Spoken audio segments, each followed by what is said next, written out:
finales de 2020, una imagen insólita se repitió a lo largo de la Panamericana y en varias provincias del país. Enormes grúas bajando las clásicas letras azules de Walmart, el gigante minorista más poderoso del planeta, la empresa que había llegado en los 90 para enseñarnos a comprar a lo grande, armaba las valijas en silencio. Tras 25 años, se retiraba de la Argentina. Lo fascinante es quién ocupó su lugar. El imperio estadounidense no fue aplastado por Carrefour ni por Cotto. Fue absorbido y reemplazado por su propia invención. Chango Más, una marca de descuento pensada para sobrevivir en los barrios donde el modelo Big Box Yankee nunca encajó. ¿Cómo es que un monstruo global con capital ilimitado terminó rindiéndose ante la inflación, la cultura de las cuotas y su propia segunda marca? Acompáñenos a recorrer la historia de Walmart en la Argentina, el ingenioso nacimiento de Chango Más y el día en que los estadounidenses aceptaron que su fórmula ganadora no funcionaba acá. Para entender cómo un imperio global termina retirándose por la puerta de atrás, primero hay que viajar al momento exacto en que creyeron que podían comerse el mundo, o, en este caso, comerse a la Argentina. Corría el año 1995. La Argentina atravesaba la era de la convertibilidad, el famoso 1 a 1, donde un peso equivalía exactamente a $1 estadounidense.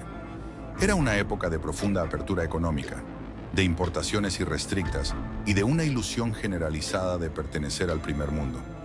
Las vidrieras se llenaban de productos importados que antes eran inalcanzables. El crédito fluía y el paisaje urbano cambiaba aceleradamente con la llegada de marcas globales. En este escenario de consumo febril, la corporación minorista más grande del planeta decidió que era el momento perfecto para clavar su bandera en el extremo sur del continente. Walmart, el gigante nacido en Bentonville, Arkansas, aterrizó en el país con una confianza ciega en su propio manual de éxito. Venían de dominar Estados Unidos y México, y el mercado argentino parecía el siguiente paso lógico en su conquista continental. El desembarco oficial se materializó en agosto de 1995, con la inauguración de su primer Supercenter en Avellaneda, en pleno Gran Buenos Aires. No era simplemente un supermercado más, era una nave nodriza de dimensiones colosales. El modelo Big Box estadounidense se presentaba en su máxima expresión. Estacionamientos inmensos que parecían pistas de aterrizaje, techos altísimos, pasillos y góndolas lo suficientemente anchas como para que pasaran 3 carritos a la vez, y la promesa de encontrar absolutamente todo bajo un mismo techo. Desde neumáticos para el auto y herramientas, hasta la ropa de los chicos y el pan para la cena. La estrategia de Walmart se basaba en un mantra que había conquistado a su país de origen: precios bajos todos los días. Everyday low prices. La idea corporativa era eliminar las ofertas explosivas de fin de semana para ofrecer un costo sostenido y barato de lunes a lunes. Querían convencer al consumidor argentino de abandonar la compra diaria o la visita a distintos comercios especialistas para reemplazarla por la expedición quincenal con el chango desbordado hasta el tope. Pero el gigante estadounidense no aterrizaba en un terreno virgen. Para cuando Walmart cortó su primera cinta, la francesa Carrefour ya llevaba más de una década educando al consumidor local en el arte del hipermercado, habiendo llegado en 1982. Además, las cadenas de origen nacional, lideradas por Alfredo Cotto con sus inmensos locales y por Supermercados Norte, conocían a la perfección el paladar, el bolsillo y las mañas del comprador argentino. Fue entonces cuando se produjo el primer gran choque cultural. Un error de cálculo que hoy se estudia en las escuelas de negocios. Walmart creyó que podía importar su modelo operativo sin alterar una sola coma. El ejemplo más emblemático de esta soberbia corporativa ocurrió en la sección más sagrada para cualquier familia del país: la carnicería. Acostumbrados al pragmatismo norteamericano, los directivos de Walmart llenaron las heladeras con carne preenvasada en bandejas de telgopor, cortada con estándares de Estados Unidos. Pero en la Argentina, el ritual del asado no admite intermediarios de plástico. El consumidor local quería interactuar con el carnicero, pedirle el corte exacto, exigirle que le limpiara la grasa a la vista y llevarse la tira de asado o el vacío fresco. Las bandejas gringas fueron ignoradas olímpicamente por el público. Tras meses de pérdidas en el sector, Walmart se vio obligado a retroceder, romper su sagrado manual operativo y contratar carniceros locales para instalar mostradores de atención tradicional. Este detalle, aparentemente menor, fue la primera grieta en la armadura del gigante. Demostró que el poder financiero y la logística de primer nivel no siempre pueden arrasar con la identidad cultural local. Además, el concepto fundacional de precios bajos todos los días chocaba contra una sociedad que amaba, y sigue amando por necesidad, la adrenalina de cazar ofertas, las promociones bancarias cruzadas y los descuentos de fin de semana. Al argentino le gustaba sentir que le había ganado al sistema encontrando una promoción, no simplemente pagar un precio fijo. A pesar de estos tropiezos iniciales, la billetera de Walmart era prácticamente inagotable. Durante la segunda mitad de los años 90, la compañía inyectó millones de dólares para expandirse. Abrieron enormes sucursales en La Tablada, Constituyentes, San Justo, y comenzaron a trazar su mapa en el interior del país. Sus inmensos hipermercados se convirtieron en el clásico paseo familiar de fin de semana. Las familias de clase media no solo iban a abastecerse de alimentos, sino a comer en el patio de comidas, a dejar a los chicos fascinados en la sección de electrónica o en la juguetería, y a pasar la tarde entera bajo las luces blancas del local. El gigante parecía estar, por fin, acomodándose. Aprendieron a vender dulce de leche en lugar de mantequilla de maní, incorporaron panaderías con medialunas tradicionales y comenzaron a entender los ritmos del consumo local. Para finales de la década de 1990, Walmart Argentina se había consolidado como un jugador pesado, dispuesto a sostener una guerra de trincheras contra Carrefour y Cotto. Sin embargo, la ilusión de estabilidad tenía fecha de vencimiento. La estructura colosal de estos hipermercados Big Box, diseñada para un país con moneda fuerte y capacidad de ahorro, estaba a punto de enfrentarse a la peor pesadilla económica de la historia moderna argentina. El año 2001 se asomaba en el horizonte, y con él el violento fin de la convertibilidad. Walmart estaba a punto de descubrir que, en la Argentina, sobrevivir requiere mucho más que precios bajos. Requiere una capacidad de mutación extrema. Y de las cenizas de esa crisis nacería pronto una invención impensada que cambiaría su historia para siempre. Para entender el giro dramático en esta historia, hay que situarse en las cenizas del año 2001. La crisis económica, política y social que estalló en diciembre no solo derribó presidentes en una semana y licuó los ahorros de toda una vida. También hizo añicos la ilusión de la clase media argentina y con ella el modelo de consumo aspiracional que empresas como Walmart habían venido a explotar. El fin abrupto de la convertibilidad y la devaluación brutal del peso pulverizaron los salarios. De repente, el paseo de compras de fin de semana, con changos desbordados de productos importados, cajas inmensas de electrodomésticos y ropa, se convirtió en un lujo melancólico del pasado. El consumidor argentino, golpeado por la inflación, la aparición de cuasimonedas como los patacones o los Lecop, y la angustia financiera diaria, cambió drásticamente sus hábitos. Ya no se compraba para el mes entero en una sola expedición a las afueras de la ciudad. Se compraba para la semana o incluso para el día buscando cazar la oferta exacta. Y en este nuevo escenario de supervivencia y bolsillos flacos, el formato Big Box de los inmensos hipermercados de Walmart, pensados para compras de gran volumen, empezó a mostrar serias grietas estructurales. La competencia, por supuesto, no se quedó de brazos cruzados. Alfredo Cotto, con su pulso inigualable para leer la calle y el humor social, adaptaba sus locales rápidamente, apalancándose en la fuerza de la industria cárnica nacional. Carrefour comenzaba a pensar en formatos de menor superficie, y la cadena española Día empezaba a colonizar los barrios de a poco con un modelo de descuento agresivo y marcas propias que seducían a las amas de casa. Walmart necesitaba una respuesta de emergencia si no quería seguir perdiendo dinero en un mercado que ya no reconocía su propuesta de valor. En las lejanas oficinas de Bentonville, Arkansas, la plana mayor de la compañía tuvo que tragarse el orgullo corporativo y aceptar una realidad incómoda. Su fórmula mágica estadounidense no era invencible en lo profundo del conurbano bonaerense, ni en el interior de las provincias. Necesitaban llegar a las clases populares y medias bajas, a esos barrios densamente poblados donde la gente no tenía un auto con un baúl inmenso para ir a comprar por la autopista panamericana. Necesitaban un formato mucho más chico, ágil, de cercanía, menos pretencioso y sobre todo que no gritara Estados Unidos en cada cartel ni en cada góndola. Así fue como, tras meses de análisis y de rediseñar por completo su esquema logístico, en 2007 nació un experimento que terminaría siendo el gran salvavidas y, paradójicamente, el futuro verdugo de la propia marca Walmart en el país, Chango Más. El nombre elegido fue una genialidad absoluta del marketing local. En la Argentina, chango es una palabra profundamente polisémica y enraizada en el imaginario popular. En la ciudad de Buenos Aires y el centro del país, es el carrito de alambre del supermercado, el changuito de los mandados. Pero en el norte argentino, chango es el muchacho, el pibe, el hijo. Bautizar a la nueva cadena de descuento como Chango Más fue el intento más audaz y exitoso de la corporación por mimetizarse, por esconder el águila calva corporativa y ponerse el poncho. Era un nombre que sonaba a barrio, a familia, a confianza de la esquina.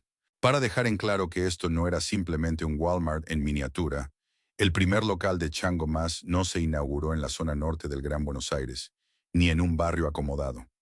Abrió sus puertas en la provincia de La Rioja, marcando una vocación decididamente federal e integradora. A partir de ahí, la expansión fue vertiginosa. El modelo operativo de Chango Más era radicalmente distinto al hipermercado tradicional. Era una adaptación local de lo que, en el rubro retail, se conoce como hard discount. Los locales eran compactos, funcionales y sin grandes lujos arquitectónicos. Los pisos eran de cemento alisado. La iluminación era estrictamente necesaria y gran parte de la mercadería se exhibía directamente sobre los pallets de madera o en las cajas de cartón cortadas al medio para ahorrar los altísimos costos logísticos y de reposición manual.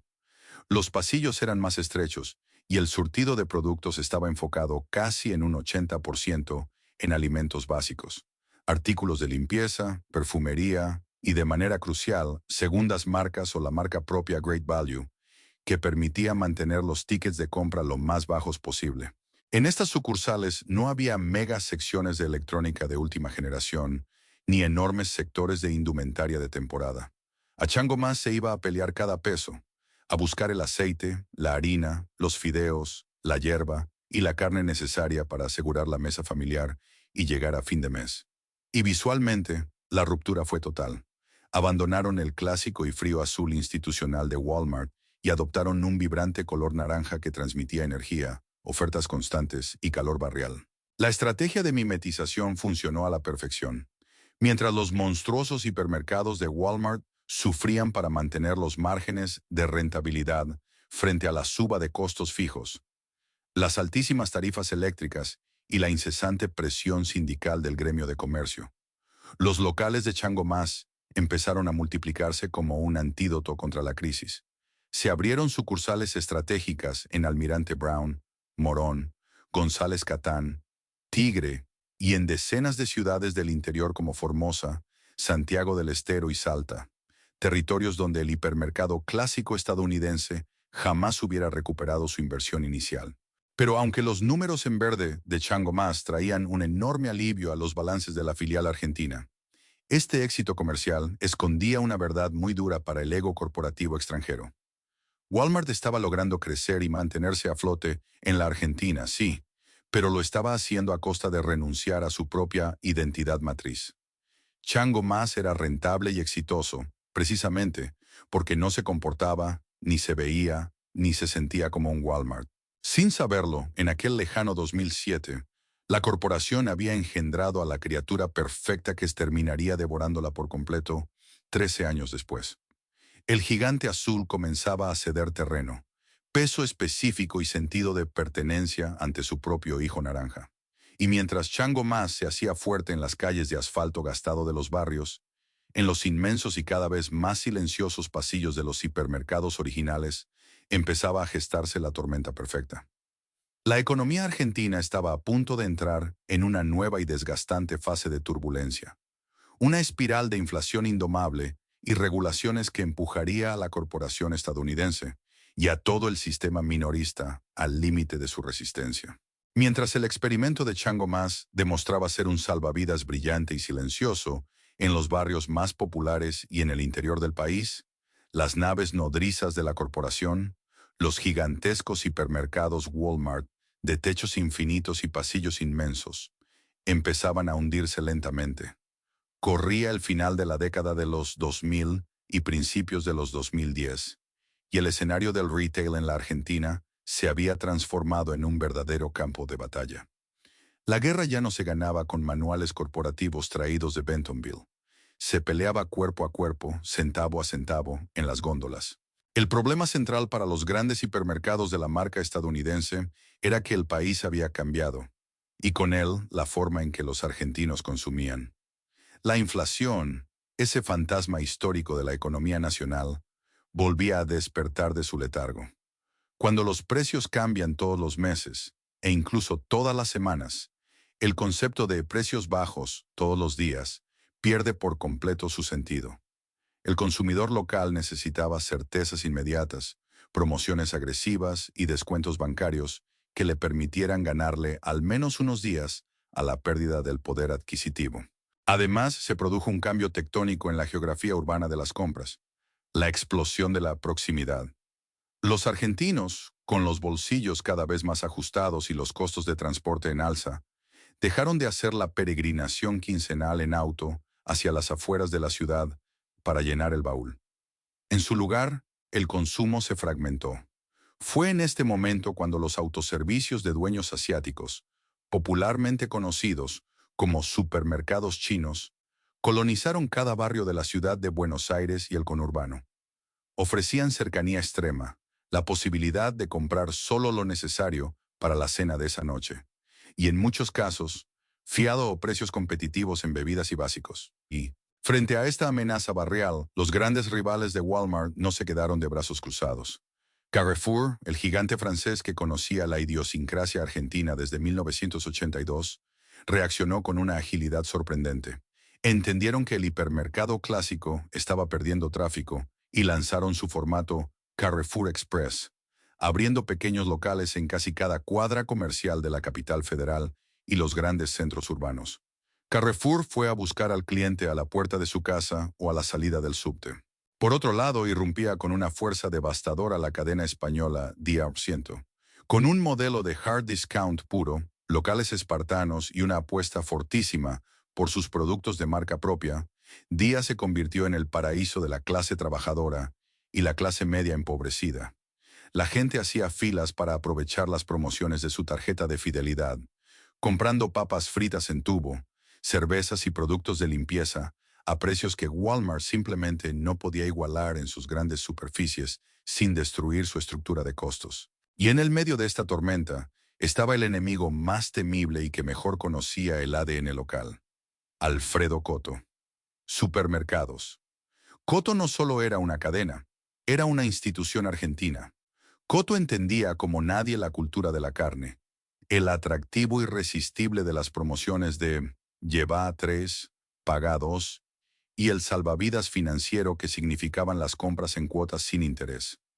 Mientras Walmart intentaba mantener una imagen corporativa prolija, Coto empapelaba las calles y la televisión con ofertas explosivas de fin de semana. Sabía exactamente cómo hablarle al consumidor argentino, qué botones de ansiedad tocar y cómo convertir una compra básica en una victoria contra la inflación. Walmart quedó atrapado en el medio. Sus enormes hipermercados azules eran demasiado grandes, estaban demasiado lejos y requerían un volumen de compra que el ciudadano de a pie ya no podía sostener. Mantener iluminados, climatizados y abastecidos esos galpones inmensos de miles de metros cuadrados se volvía cada vez más insostenible. Y aunque Chango Mas crecía y facturaba, el peso muerto de los locales tradicionales de Walmart empezaba a hundir los números generales de la filial. La guerra en las góndolas estaba declarada y el gigante estadounidense estaba perdiendo el territorio. Pero la competencia feroz de Coto, Carrefour y Día no sería el único, ni el peor de sus problemas. La verdadera pesadilla para la corporación estaba a punto de desatarse cuando las reglas macroeconómicas del país comenzaran a asfixiar por completo su maquinaria global. Mientras la competencia se volvía más ágil y despiadada en las calles, puertas adentro, Walmart se enfrentaba a una crisis de identidad comercial. El modelo Big Box, que en Estados Unidos era una máquina perfecta de eficiencia y rentabilidad, en la Argentina se estaba transformando en una trampa de metros cuadrados. Para que un hipermercado de 10.000 metros cuadrados sea rentable, necesita dos cosas: un flujo constante y masivo de clientes y un ticket promedio altísimo que justifique los enormes costos operativos. Pero a medida que la inflación carcomía los salarios durante la década de los 2010, el ticket promedio se desplomaba en términos reales. Los clientes seguían yendo, tal vez a pasear el domingo o a buscar una oferta puntual, pero los changos ya no salían desbordados de electrodomésticos, neumáticos y ropa.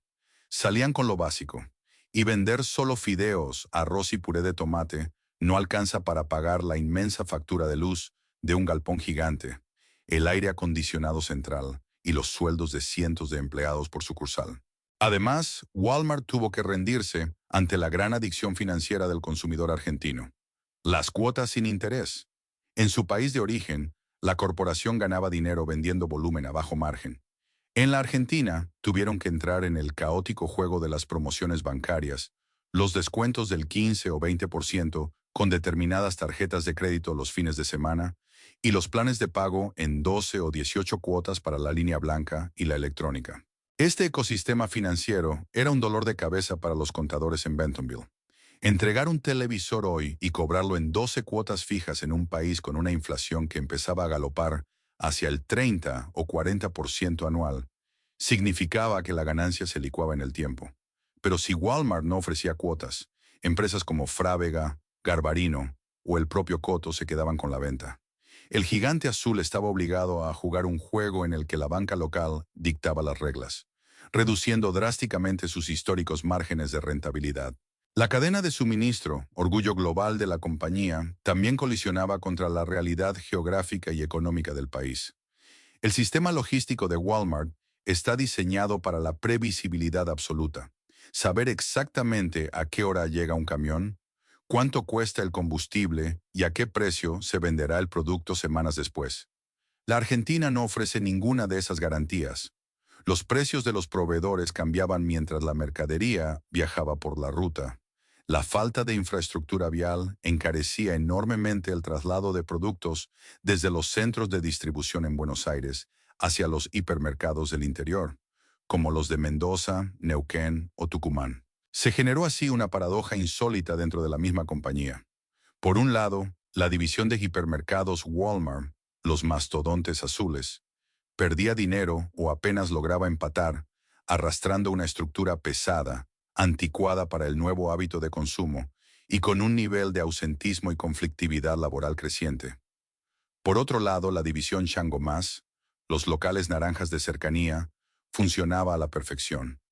Operaban con menos personal, consumían menos energía, rotaban la mercadería básica a una velocidad feroz y mantenían sus números en verde. En los hechos, el hijo argentino estaba subsidiando al padre estadounidense. Chango Más era el motor que mantenía viva a la operación general, mientras el directorio global miraba con creciente frustración cómo su marca insignia se desangraba lentamente en las góndolas argentinas. Pero esta guerra comercial, desgastante y costosa, era apenas el preludio. Hasta ahora, Walmart había luchado contra competidores ágiles y un consumidor cambiante. Lo que estaba por venir en la próxima década no sería una batalla de retail, sino una guerra total contra el ecosistema macroeconómico de un país que estaba a punto de cerrar sus fronteras, controlar sus precios y asfixiar cualquier manual corporativo extranjero. Si la guerra en las góndolas contra Coto, Carrefour y Día era encarnizada, la batalla que Walmart tuvo que librar contra el propio ecosistema macroeconómico argentino terminó siendo letal.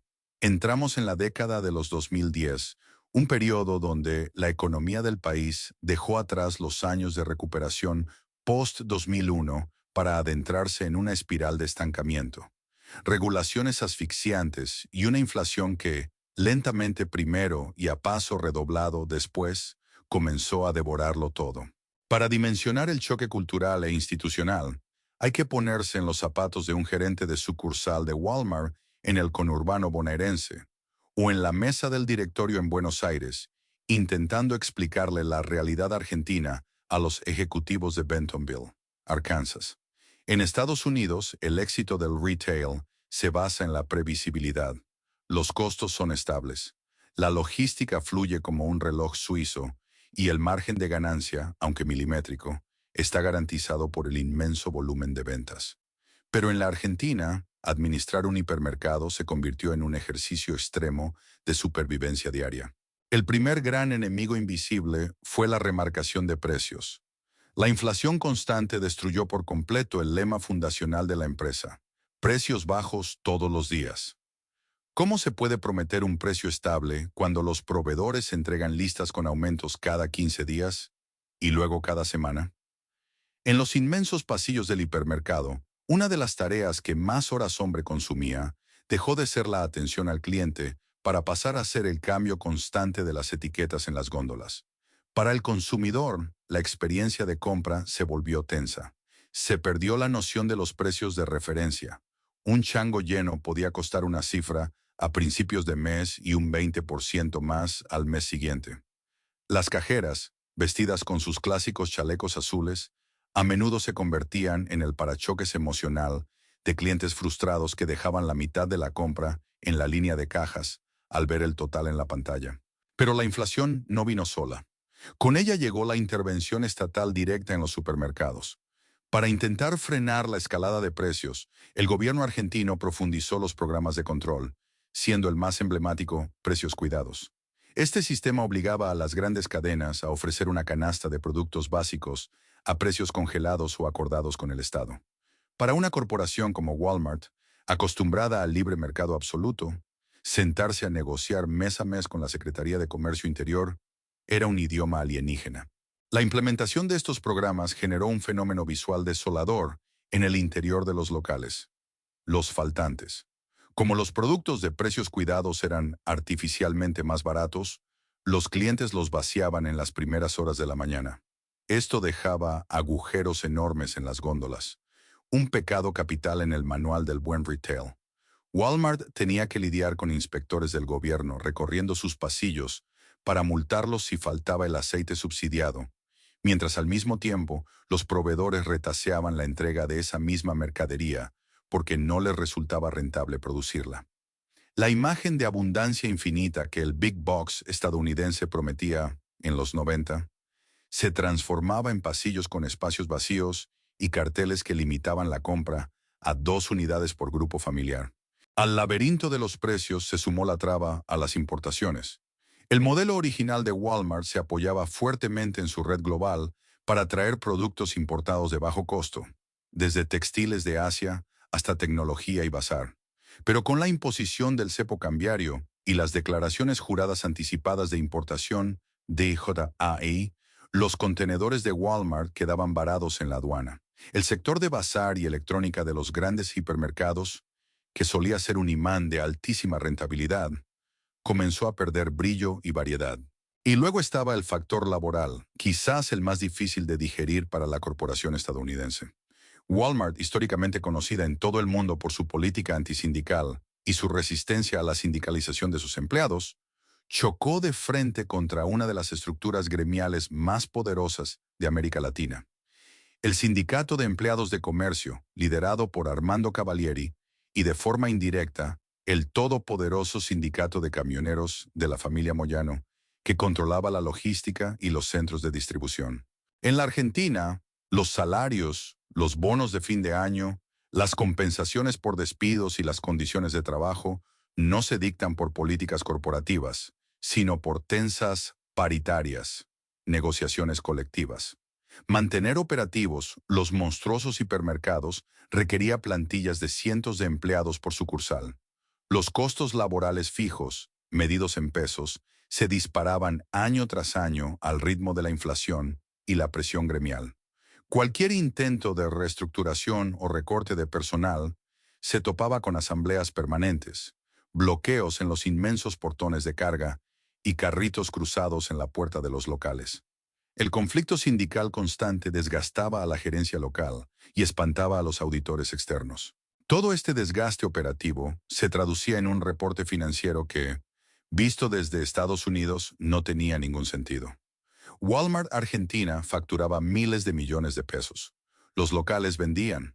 La marca Chango Más, de hecho, sostenía un volumen de transacciones gigantesco en el interior y el conurbano. Pero cuando esos miles de millones de pesos se convertían a dólares al tipo de cambio oficial o al paralelo para ser girados a la casa matriz en Arkansas, las ganancias se evaporaban. Era la paradoja suprema. Vender montañas de mercadería todos los días para terminar, al final del trimestre contable, prácticamente en cero. El gigante estaba atrapado en una telaraña burocrática, inflacionaria y sindical. Las enormes tiendas azules seguían abiertas, con sus luces encendidas y sus empleados en sus puestos, pero la maquinaria interna estaba agotada. La filial argentina dejó de ser una promesa de expansión continental para convertirse en un dolor de cabeza crónico que demandaba demasiada atención. En las altas esferas globales, la paciencia se estaba terminando, y la palabra desinversión comenzó a susurrarse en los pasillos de Bentonville. Mientras las batallas diarias contra la inflación, los controles de precios y los bloqueos sindicales desgastaban a la gerencia local. Una amenaza aún mayor, completamente silenciosa e invisible, se estaba gestando en las pantallas de los teléfonos celulares. Entramos en la segunda mitad de la década de 2010. El mundo del consumo estaba cambiando a una velocidad vertiginosa, y la Argentina, a pesar de sus eternas crisis macroeconómicas, no era la excepción. La estocada final para el modelo tradicional de hipermercado no vendría de un competidor físico directo, sino del comercio electrónico. Y en esta región del mundo, ese fenómeno tiene un nombre con peso propio que redefinió las reglas: mercado libre. Para entender la magnitud del problema estructural que esto representó para Walmart, hay que recordar cómo funcionaba la rentabilidad de su formato Big Box original. Vender paquetes de fideos, cartones de leche o hierba deja un margen de ganancia minúsculo en el negocio minorista. El verdadero motor que sostenía financieramente a esas naves colosales de 10.000 metros cuadrados siempre había sido el sector de non-food, no alimentos.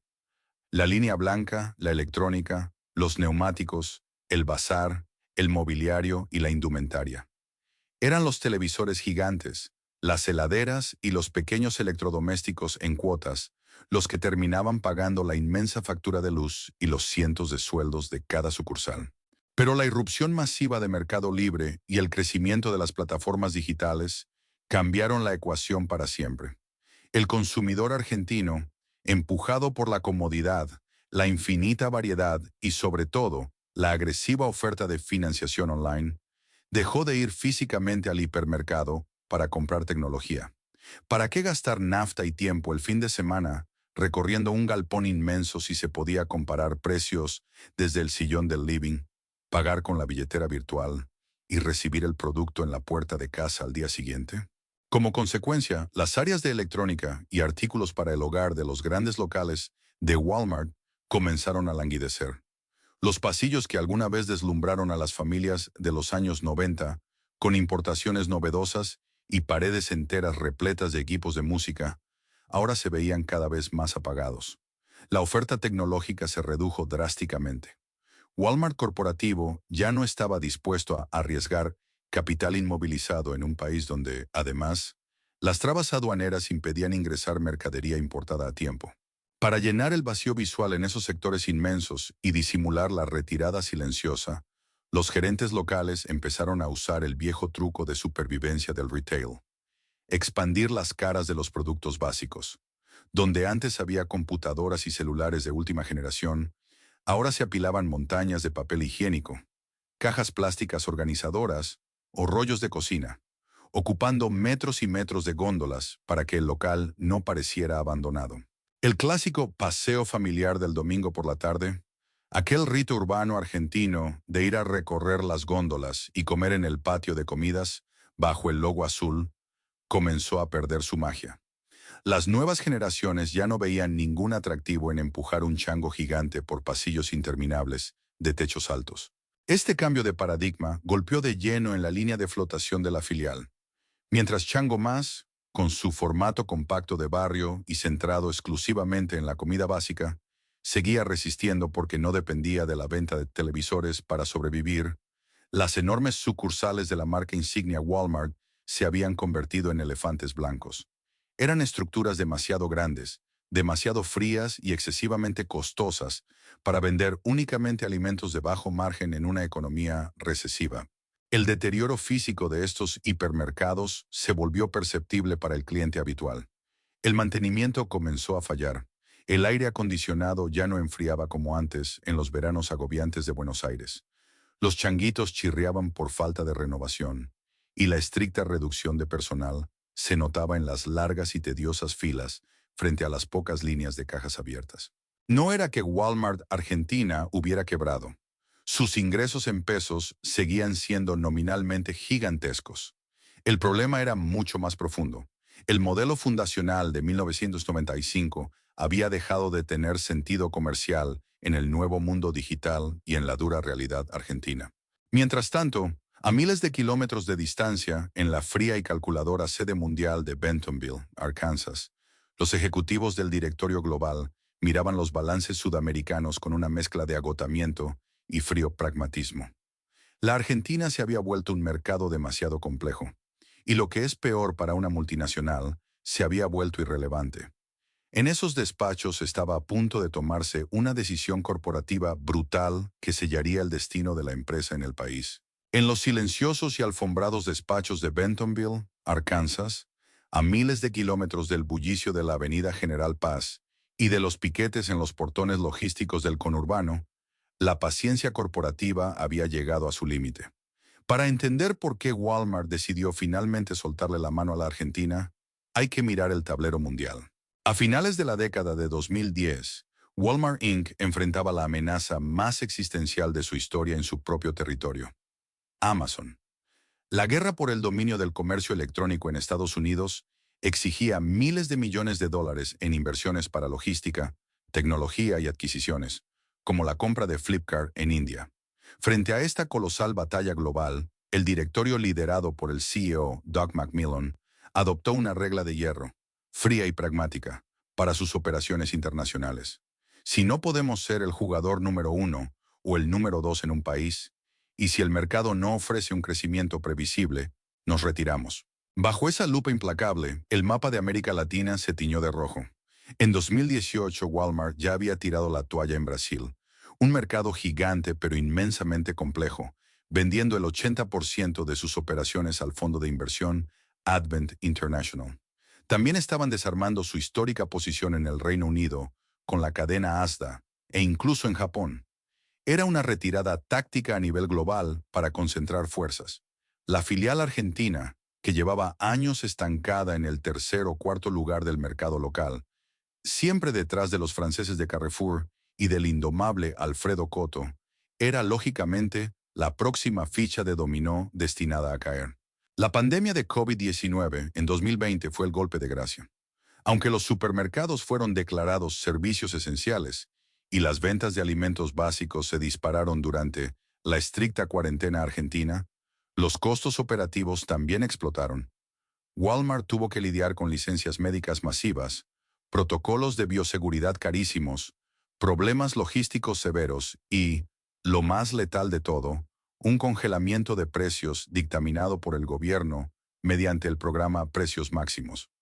Mientras la inflación de los costos de producción y transporte seguía su curso ascendente, los precios en las góndolas estaban fijados por decreto.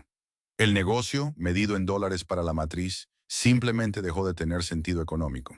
A mediados de 2020, en medio del encierro y la incertidumbre mundial, comenzaron a filtrarse los primeros rumores en la prensa financiera. Walmart Argentina estaba discretamente en venta. Para los miles de empleados que vestían el chaleco azul, la noticia fue un balde de agua fría. A pesar de los conflictos gremiales, Walmart era visto como un empleador sólido, una empresa multinacional que pagaba los sueldos en fecha y ofrecía cierta estabilidad en un país donde la economía siempre pendía de un hilo. El miedo a perder el trabajo en medio de una pandemia global paralizó los inmensos pasillos de los hipermercados. Los gerentes de sucursal no tenían respuestas. Ellos también se enteraban de las negociaciones a través de los diarios.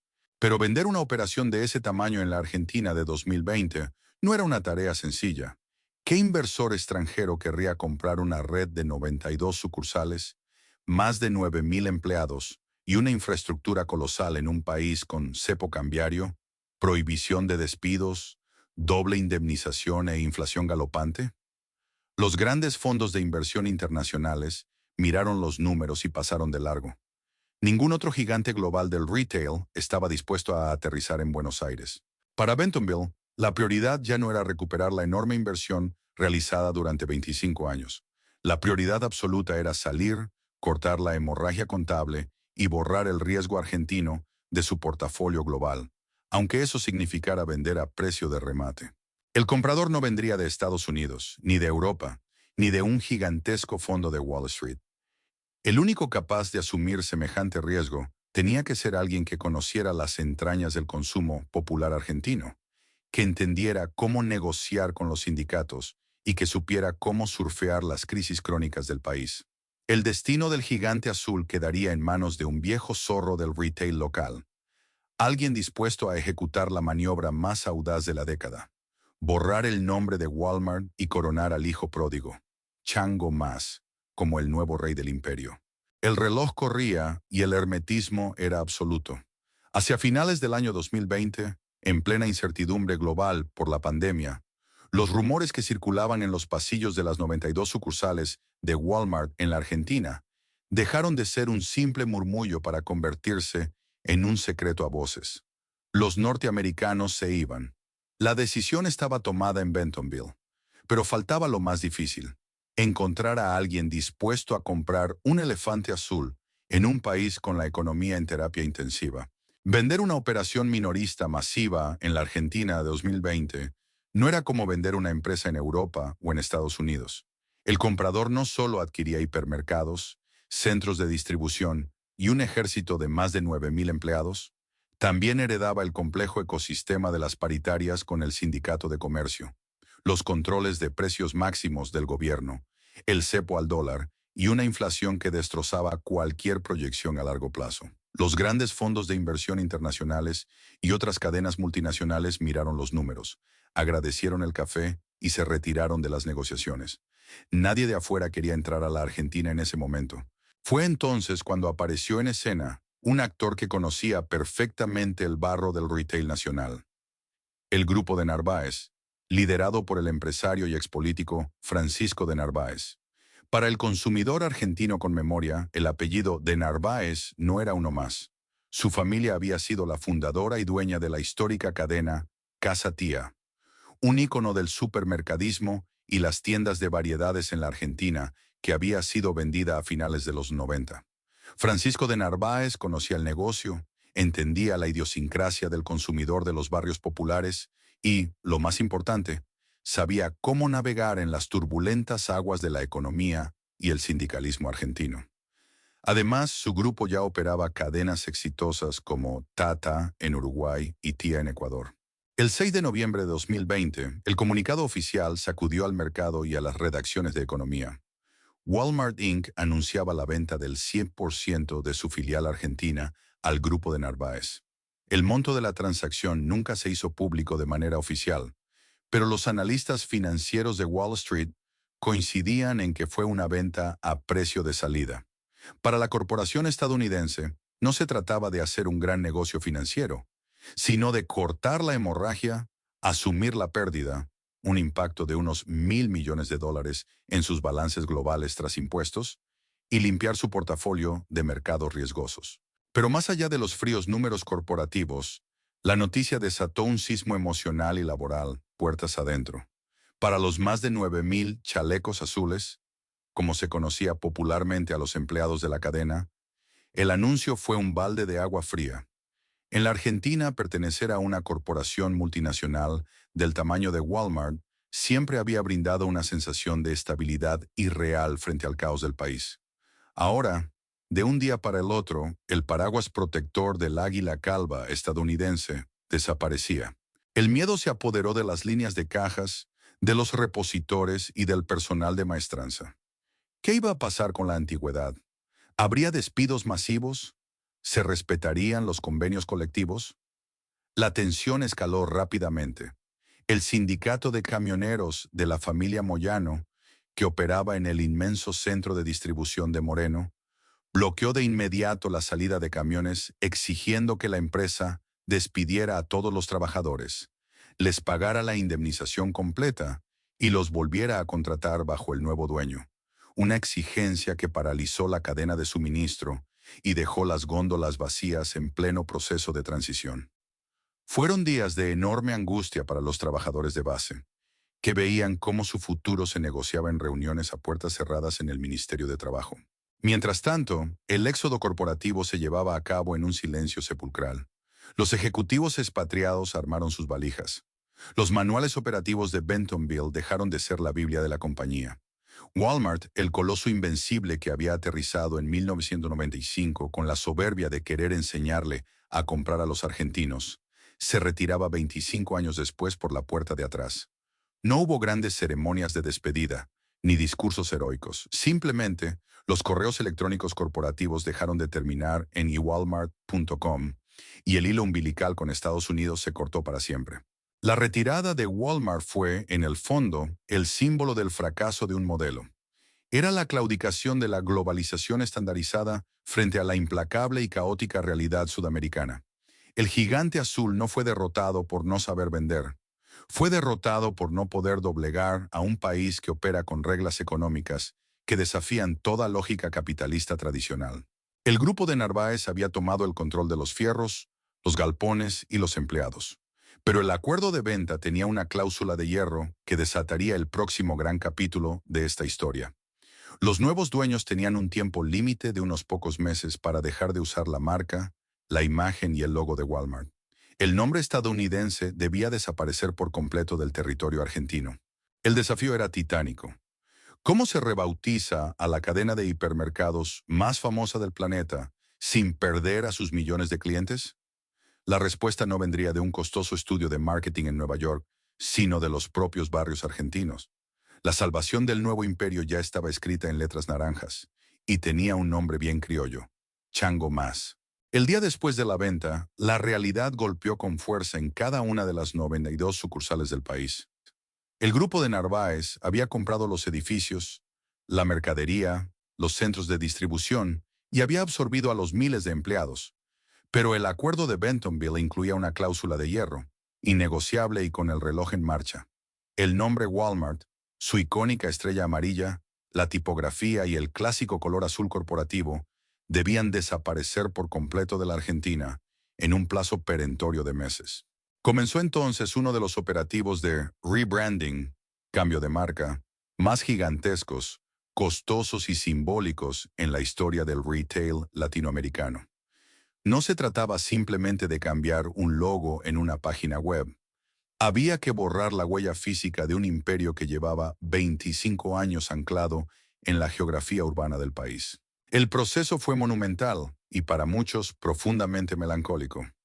A lo largo de la autopista panamericana, en Constituyentes, en San Justo y en las circunvalaciones de ciudades como Córdoba y Mendoza, aparecieron enormes grúas.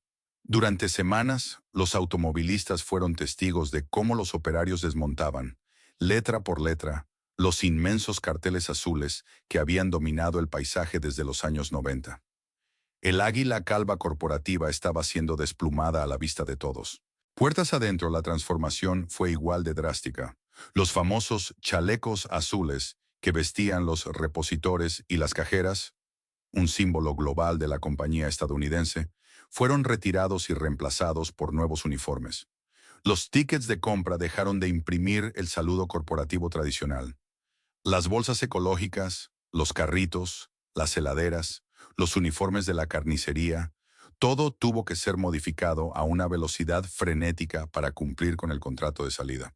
Pero el mayor desafío para Francisco de Narváez y su equipo directivo no era desarmar lo viejo, sino construir lo nuevo. ¿Cómo se rebautiza a la cadena de hipermercados más grande del país sin perder a los clientes de toda la vida? Crear una marca desde cero era un suicidio comercial. Demandaría años de publicidad y millones de dólares que el grupo no tenía para tirar al techo en medio de una economía inflacionaria. La respuesta, irónicamente, estaba durmiendo en su propio inventario. La solución perfecta había sido creada por los propios estadounidenses en 2007 como un salvavidas de bajo costo. Chango Más. El análisis del grupo de Narváez fue letalmente pragmático. Mientras que la marca Walmart generaba una sensación de lejanía, de corporación fría y extranjera que ya no encajaba con el bolsillo flaco del consumidor local, Chango Más tenía un nivel de aceptación y un capital simpático altísimo. La gente de los barrios populares, del conurbano y del interior profundo, sentía a Chango Más como algo propio, cercano, un aliado en la interminable guerra contra los precios. La decisión final fue una ironía del destino que se estudia en las universidades de marketing. La segunda marca, el formato low cost, que nació para esconderse en los barrios porque el nombre estadounidense era demasiado pretencioso, acababa de devorarse a su propia madre. El grupo de Narváez decidió que todo el ecosistema pasaría a llamarse bajo la familia Chango. Los hipermercados colosales, aquellos gigantes de 10.000 metros cuadrados que alguna vez fueron el orgullo de Bentonville, pasaron a llamarse Hiper Chango Más. Los locales de cercanía más pequeños se transformaron en Chango Más, o punto mayorista. De la noche a la mañana, el humilde nombre criollo, el changuito de los mandados, el pibe del norte argentino, se vistió de gala y ocupó los terrenos más caros y estratégicos del país. El naranja vibrante comenzó a cubrir las fachadas que antes eran de un azul corporativo inmaculado, marcando el inicio de una nueva era. El impacto visual de los nuevos carteles naranjas fue solo el principio. Cuando las puertas de los flamantes Hiper Chango Más se abrieron bajo la nueva gestión, el consumidor se encontró con una experiencia que intentaba mantener la imponente escala del hipermercado, pero ahora infundida con el alma y el pragmatismo de un almacén gigante. El grupo de Narváez, zorro viejo del supermercadismo nacional, sabía que no alcanzaba con pintar las paredes y cambiar los chalecos de los empleados. Tenían que reconfigurar por completo la promesa comercial para sobrevivir. Las monumentales góndolas que en los años 90 exhibían orgullosas productos importados y tecnología de punta fueron reorganizadas. Se profundizó agresivamente la alianza con proveedores locales y pequeñas y medianas empresas, pymes. Las segundas marcas y las marcas propias orientadas al bajo costo pasaron a tener un rol estelar, ocupando los espacios centrales a la altura de los ojos. El mensaje era claro, directo y sin pretensiones. Acá ya no se viene a pasear y a soñar con el primer mundo. Acá se viene a defender el peso. La paradoja que dejó este proceso es verdaderamente fascinante en la historia del retail latinoamericano. Un formato comercial que los ejecutivos de Bentonville habían diseñado con cierta resignación como el hermano menor. Un plan B austero para aquellos barrios donde el modelo estadounidense de alto vuelo fracasaba, terminaba sentándose en el trono principal. El chango de alambre, el formato plebeyo y de descuento, ahora era el rey absoluto, ocupando las locaciones premium y los enormes galpones a la vera de las autopistas más transitadas del país. Para los miles de empleados que atravesaron la transición, el cambio trajo un alivio inmediato al conservar sus fuentes de trabajo, pero también marcó el cierre definitivo de una era cultural. De un día para el otro desaparecieron los manuales de procedimientos redactados en inglés y las estrictas auditorías globales. Ya no formaban parte de una inmensa maquinaria multinacional que operaba en todo el planeta. Ahora respondían a un grupo empresario de capitales locales, con un estilo de gestión innegablemente criollo, mucho más veloz para tomar decisiones en medio del caos, acostumbrado a negociar cara a cara con el gremio, pero sin la red de seguridad financiera infinita que proveía la matriz estadounidense. El consumidor argentino, curtido por décadas de crisis, hiperinflaciones y empresas que aparecen y desaparecen, asimiló el cambio con una naturalidad asombrosa. En un país donde la nostalgia por lo que fue a veces paraliza, la gente simplemente agarró el carrito naranja y siguió comprando. La argentinización se había completado con éxito quirúrgico. Walmart ya no existía en los papeles, en los tickets, ni en el paisaje urbano. Lo que quedó en pie fue un inmenso ecosistema comercial híbrido, nacido de la pura necesidad de adaptación, forjado en el yunque de las crisis económicas recurrentes y rebautizado con la palabra más popular, cercana y barrial que la corporación pudo encontrar en su momento de mayor desesperación. La mutación era total, pero aún quedaba hacer un balance sobre las ruinas de este imperio fallido.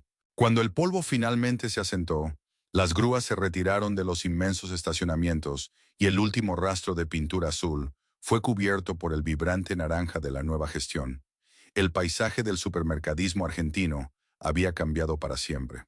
La retirada de Walmart no fue simplemente la salida de una empresa multinacional más, fue la caída de un paradigma. Era la demostración empírica de que el capital infinito y el manual de operaciones más exitoso del mundo no son suficientes para doblegar a la indomable y caótica realidad argentina. El legado que dejó Walmart tras un cuarto de siglo en el país es complejo, agridulce, y está lleno de lecciones magistrales que hoy se estudian en las principales escuelas de negocios de América Latina. Su primera y más dura lección fue sobre la soberbia corporativa y los límites de la globalización estandarizada. En 1995, los ejecutivos de Bentonville aterrizaron con la convicción de que podían imponer su cultura de consumo. Creyeron que el argentino, seducido por el brillo del Big Box y la ilusión del primer mundo, iba a abandonar sus costumbres. Pensaron que podían vender carne en bandejas de telgopor a una sociedad que tiene al asado y al carnicero de confianza como pilares de su estructura social. Pensaron que su lema sagrado de precios bajos todos los días iba a funcionar en una economía enferma de inflación, donde el consumidor no busca precios estables porque sabe que no existen, sino que vive buscando cazar la promoción salvadora, el descuento bancario y las cuotas sin interés. Walmart tardó demasiado tiempo en entender que, en la Argentina, el retail no es una ciencia exacta, es un deporte extremo de supervivencia. Sin embargo, sería profundamente injusto decir que el paso del gigante estadounidense no dejó aportes valiosos. Su presencia obligó a todo el ecosistema comercial argentino a modernizarse. Cuando Walmart trajo sus monumentales centros de distribución y su software de control de inventarios en los años 90, expuso las deficiencias tecnológicas de los competidores locales. Jugadores históricos como Alfredo Coto, o incluso sus archirrivales franceses de Carrefour, tuvieron que invertir millones para mejorar su propia logística, agilizar sus cadenas de suministro y profesionalizar su trato con los proveedores para no ser aplastados. El nivel de exigencia en la reposición de góndolas, en la limpieza de los locales y en la amplitud de los pasillos en la Argentina subió varios escalones gracias a la vara que impuso la corporación norteamericana. Pero la lección más fascinante de este éxodo no tiene que ver con la logística, sino con la sociología del consumo. La historia de Walmart es, en el fondo, un homenaje a la resiliencia y particularidad del consumidor argentino y a la asombrosa capacidad de resistencia de los competidores locales. Mientras que en Estados Unidos o en México, la aplanadora de Bentonville destruyó a miles de pequeños comercios y cadenas regionales, en la Argentina se encontró con un ecosistema que se negó a morir. Alfredo Coto entendió que su diferencial era el ADN local, la agresividad publicitaria y el conocimiento íntimo del mostrador de carne. Los supermercados de dueños asiáticos entendieron que la clave era la capilaridad, instalándose a 100 metros de la casa de cada vecino para resolver la compra diaria frente a la pérdida de poder adquisitivo. Dior entendió que la clase media empobrecida necesitaba marcas propias de calidad aceptable a precios de remate. Mercado Libre entendió que el futuro de la venta de electrodomésticos ya no estaba en un inmenso galpón frío en las afueras de la ciudad, sino en la pantalla del celular. El ecosistema local mutó, acorraló al gigante y finalmente lo dejó sin oxígeno. Y luego está la ironía final, el verdadero monumento al pragmatismo criollo. Chango Más. Es poético pensar que la corporación más grande del planeta, aquella que se enorgullecía de su águila calva, su estrella amarilla y su identidad global, solo pudo sobrevivir en la Argentina, creando una marca que la ocultara por completo.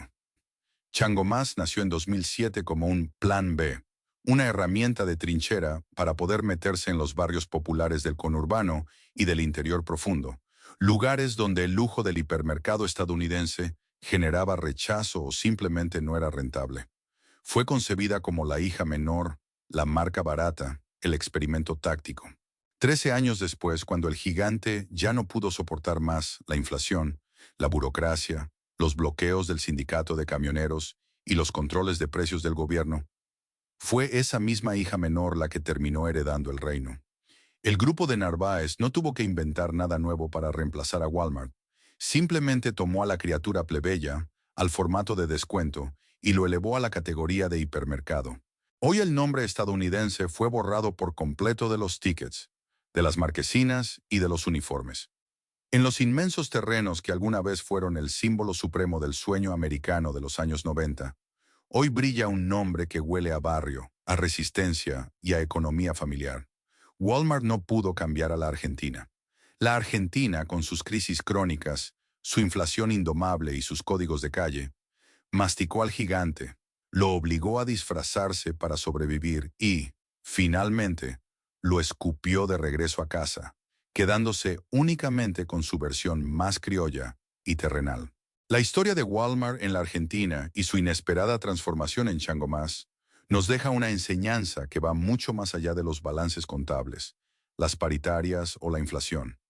Nos demuestra que el retail no es simplemente una transacción de mercadería, es un espejo exacto de la cultura y la identidad de un país. Cuando el gigante de Bentonville aterrizó en 1995 con sus manuales perfectos y su estrella amarilla, asumió que el poder de su billetera y su logística global serían suficientes para cambiar las costumbres locales. Pero en la Argentina, el consumo es un acto de resistencia y adaptación constante.